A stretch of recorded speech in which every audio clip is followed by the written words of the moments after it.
ఉన్నాను. ఈరోజు కాంగ్రెస్ పార్టీ మాట ఇస్తే తప్పదు, మాట కోసం కట్టుబడి ఉండేటువంటి పార్టీ.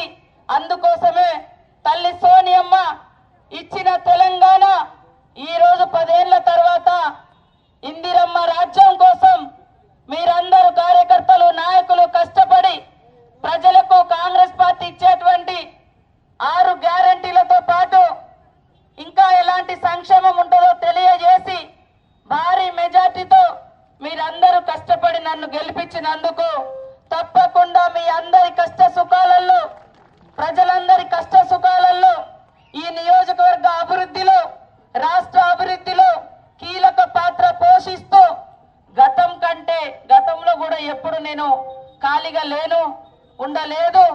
ఇప్పుడు కూడా అంతకు మించి మరి నిరంతరం ప్రజల అభివృద్ధి కోసం, ప్రజా సంక్షేమం కోసమే పాటుపడతానని మరొకసారి మీ అందరికీ వాగ్దానం చేస్తా ఉన్నాను, తెలియజేస్తా ఉన్నాను.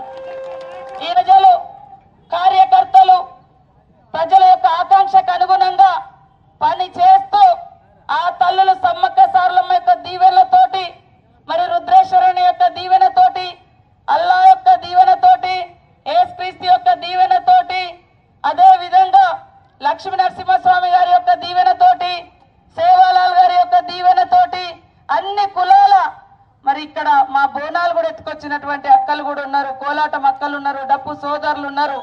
అన్ని దేవుళ్ళ యొక్క ఆశీస్సులతో, దీవెనలతో ఈరోజు ఒక మారుమూల మరి పేదరికం నుంచి వచ్చినటువంటి కుటుంబ సభ్యురాలుగా 20 సంవత్సరాలు ప్రజా జీవితంలో, గతంలో కూడా ప్రజా ఉద్యమాలలో ఉన్న, గత 20 సంవత్సరాలుగా రాజకీయ జీవితంలో ఉన్నా కూడా నేను ఎప్పుడు కూడా ప్రజల్ని విస్మరించిపోలే, కార్యకర్తలకు దూరంగా ఉండలే, ప్రజలకు దూరంగా ఉండలే.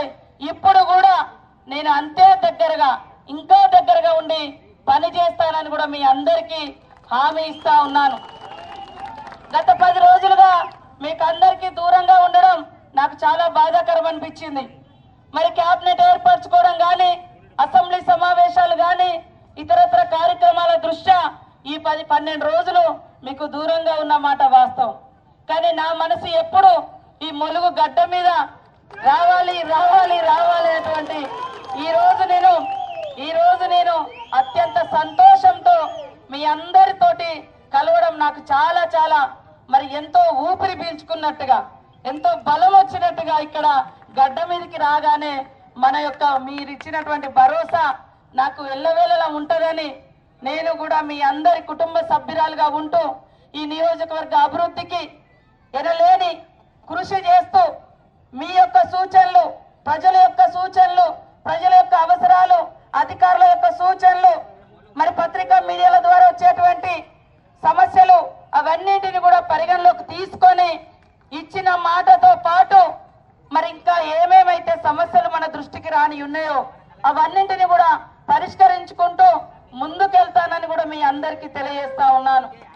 ఈరోజు నా మీద జరిగిన కుట్రలు మీకు తెలుసు, దుర్మార్గపు దుష్ప్రచారాలు మీకు తెలుసు.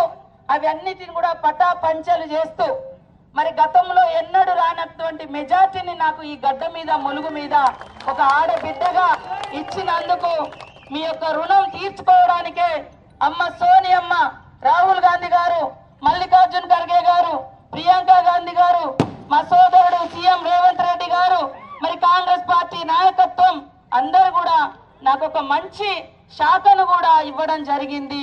గ్రామాల అభివృద్ధికి ఒక అవకాశం ఇవ్వడం జరిగింది. ఆ అవకాశాన్ని మన నియోజకవర్గంతో పాటు, మన నియోజకవర్గం లాగానే వెనుకబడి మరి ఈ రాష్ట్రంలో అనేక నియోజకవర్గాలను కూడా వెనుకేసినటువంటి చరిత్ర ఈ టీఆర్ఎస్ ప్రభుత్వంది. కేవలం నియోజకవర్గాల అభివృద్ధి అంటే సిద్దిపేట, సిరిసిల్ల, గజ్వేల్ అనేటువంటి నమూనాలో చూపించారు తప్ప ఏ ప్రాంతాలకు వాళ్ళ యొక్క 3 నియోజకవర్గాలతో సమానంగా నిధులు ఇవ్వలే. కాబట్టే ఇంకా రాష్ట్రంలో అంతరాలు ఉన్నాయి. రోడ్డు లేని గ్రామాలు ఒక దిక్కున్నాయి, తాగునీటి లేనటువంటి పరిస్థితి ఒక దిక్కుంది, మరి కరెంటు లేనటువంటి గ్రామాలు అనేకం ఉన్నాయి. కానీ వాళ్ళు మాత్రం కొన్నిటిని మాత్రమే చూపించి మేము ఈ రాష్ట్రం అంతా ఇచ్చేసినాం అని చెప్తున్నారు.